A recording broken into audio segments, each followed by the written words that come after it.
Hey, Sonia, so talk to us about Google Ads. How can we utilize this, or what advice, suggestions, or methods can you give us that will actually attract new patients through our Google Ads efforts? Oh, there's so much good information in that question you just asked. That's loaded. So there's a lot of things that make Google Ads successful. And let me hit on just like a couple of really important tips. One of the first ones is be very wary about using Google's own artificial intelligence that they're trying to make it look really easy so anybody can do their own Google Ads. Because if you are using Google's own artificial intelligence platform, you are potentially wasting a lot of money on clicks that are not valuable for you. And you don't have as much control over reaching the proper target audience. And besides that, Google's going to you're going to spend a lot more of your money and get a lot less for it. So when we do Google Ads for people, there's a couple of things that we do to make sure that they are hitting that success versus what they've been trying to do on their own. One is, and this seems so obvious, you got to make sure that you are setting your times for your ads only when your business is open. Some people just run those ads 24/7, but let's think about the patient experience. When patients call, we know that they want to get in immediately. They've got about 3 days to get scheduled. They do not want to get into a practice that's scheduling months and months out. They want to be able to get in pretty quickly. So they want to be able to get in. They want to be able to get a hold of you because you're an errand they're checking off their list. So if you're running your ad at 9 o'clock at night and there's nobody there answering the phone, it's a complete waste of your time and of their time. One way to overcome that is to use online scheduling, which I think is critical for absolutely any Google Ads campaign because you want to capture people while they are in the moment and they are ready to make their decision. So ideally using online scheduling, but at the very least, people sometimes have questions. So make sure those ads are only running when you're open. As a matter of fact, I usually stop them about an hour before the practice hours are over because we don't always make our phone call immediately when we're doing our research. It might take us a little time, and we want to make sure that that phone call actually becomes an appointment. Another thing that I think is important to think about is the topic that you are using in your Google Ads. So there's a lot of things that you can advertise for. You can advertise for just general dentistry patients, emergency patients, peds patients. Those three are great. Those are winners almost every time. But a lot of doctors want to use Google Ads to go after things like dental implants, all on four, cosmetic dentistry, sleep apnea, TMD treatment. And here's what we've learned.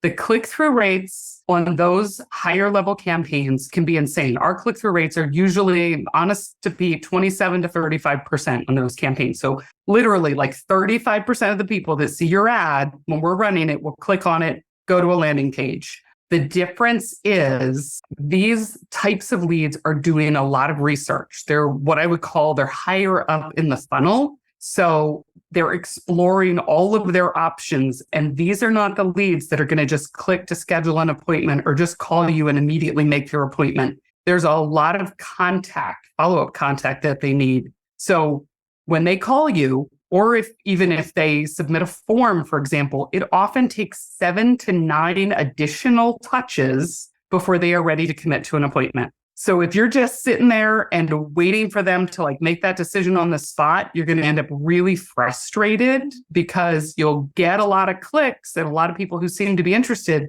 but a lot of them won't convert into appointments. So you got to be ready with an outbound text messaging campaign, outbound phone calls, outbound emails to keep in contact with that lead until they are ready to schedule with you. Another thing to think about, and this one's so frustrating for people in the beginning. Have you ever heard of the term fat finger? Where they accidentally click it? Exactly. Yeah. Me all the time, yeah. Yeah. So we're all on our cell phones and you type in dentist in Lewisburg. I'll give you from my community. And there's a couple of listings that come up. So you can have a combination of somebody just accidentally clicks on the wrong listing with their fat finger on a small cell phone, and then it's a wrong number phone call. And the teams kind of can say, oh, I'm getting a lot of wrong number phone calls. Well, there's still people who are looking for a dentist. So it's still an opportunity to convert them into an appointment. But one way to help overcome that is to actually upload a list of all the competitors in your area as negative keywords before you launch your campaign. And here's why. So if I typed in dentist in Lewisburg, the area that I'm in, Google is going to be we've got exact match and then kind of some broad match keywords in there. So it would bring up anybody for an ad that had the words dentist and Lewisburg in it. If I'm a dental practice named Lewisburg Dentistry, the odds are very, very good that my Google ad is going to appear at the top and people are going to think that's what they're clicking on. And it's basically just going to be a waste of their money. So we want to eliminate as many fat finger phone calls as possible. So uploading that list of competition helps maximize your budget right out of the gate. You had mentioned before we started talking about budget, like what's the right budget for people to put for this? The budget is, I generally say it's a minimum of $1,000 to be able to do it properly. And if your $1,000 only gets you 1 mile or $1,000 gets you 10 miles, depending on the area that you're living in, the real key is about your impression share. So do you know what impression share is? No. Okay. So anytime somebody would be searching dentist in Lewisburg, it's the percentage of time that your Google ad is going to show up in their search results based on how many dollars you have available. So if your budget is, say, $500 a month and you're averaging $15 a click, you might miss out on an awful lot of traffic simply because your budget has already been spent for the day. Mm-hmm. And so you might have a very small impression share. So there might be 100 searches for it in a day, but you might only be getting 5% impression share because the cost per click is so high or your market area is so wide.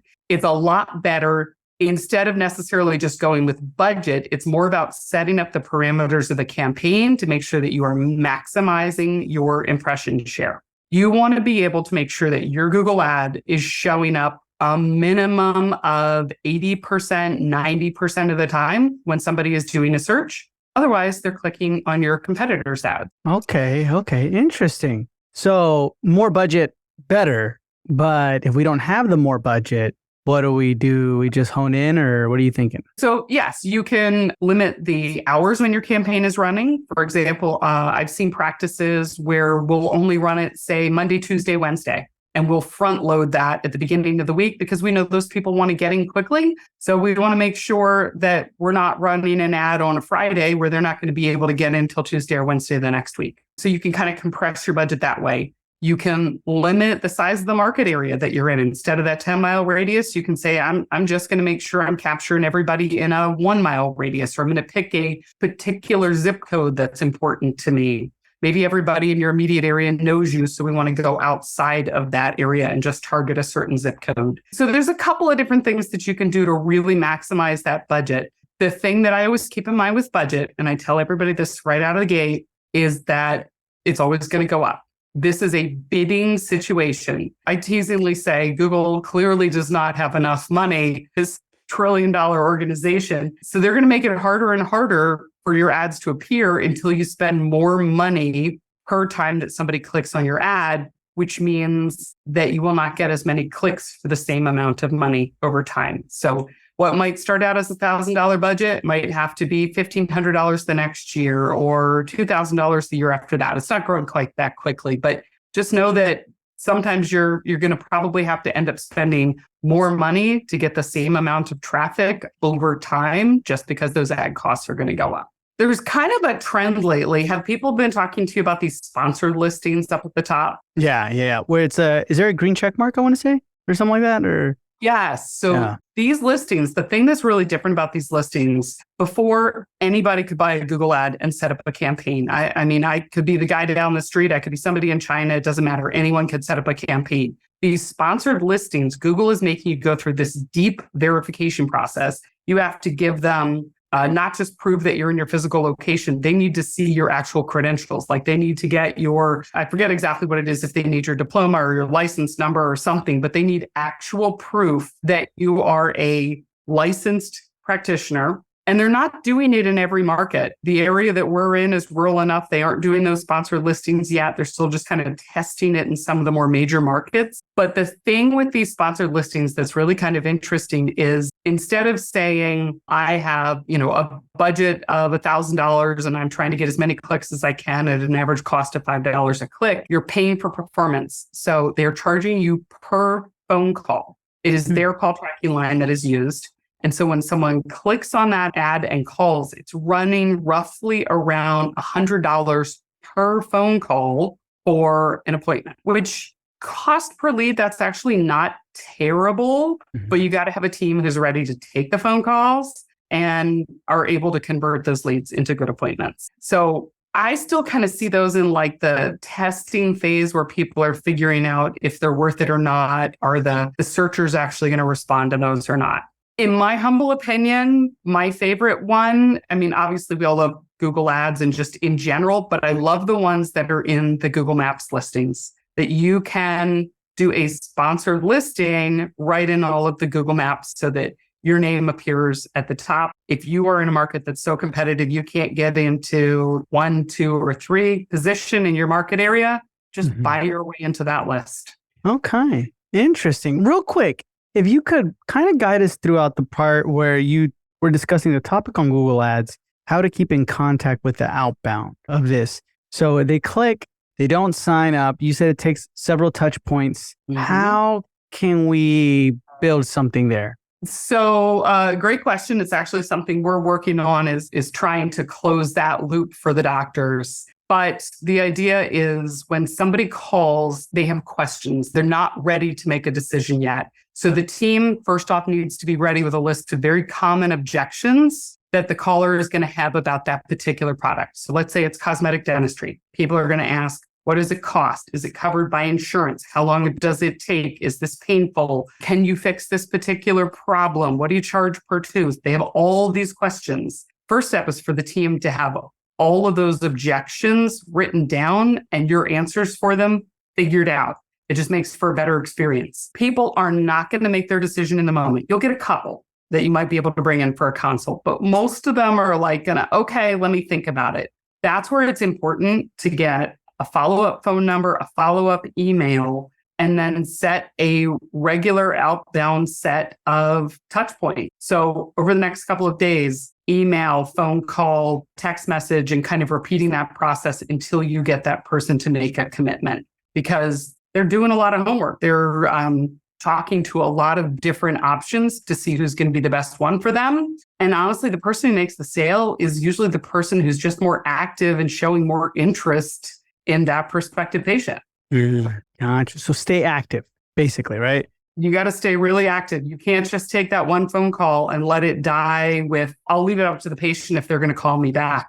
The team has to be the outbound salesperson who is actually calling and following up with that patient to see if they can move them forward. Honestly, it takes some good sales training for teams who know how to do that. So I see this a little more successfully in some DSO practices where they're able to invest in like a call center and people who do some of that outbound follow-up. Do you have any practices you've seen that are really successful with that outbound follow-up? A couple. It's more front office skills training that I've seen where that works. You know what I mean? Where they have like the confidence to know what to say and do when they follow up and they send a text, or they have a software that does all that, right? That sends a text and things like that. But I can see how the ball drops a ton right there. You know what I mean? And then they go and say, well, these ads aren't working. Who's clicking, kind of thing. And it just falls apart. So I can definitely see that in that scenario. In my opinion, one thing that I found be a little more successful, if you don't have a team in place who either has like the time or the experience to do all that outbound follow-up,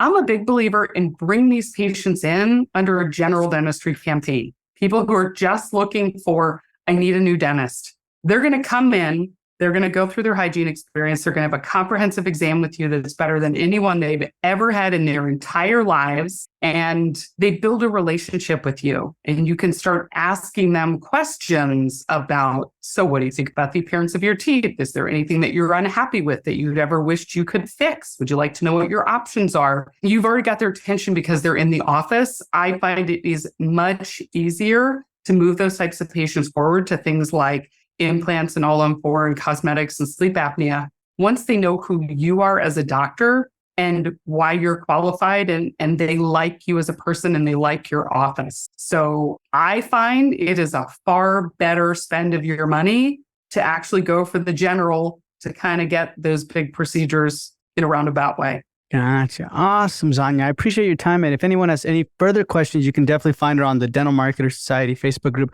or where can they reach out to you directly? I'd say best way is go to our website, goldenproportions.com. There's a chat button in the lower right. There's usually somebody on there monitoring at all times. I tend to take the after hours ones, and happy to have a conversation, answer any questions that your listeners might have about ads. Awesome. Thank you so much, Xana, for being with me on this Monday morning marketing episode. My pleasure. Thanks, Michael.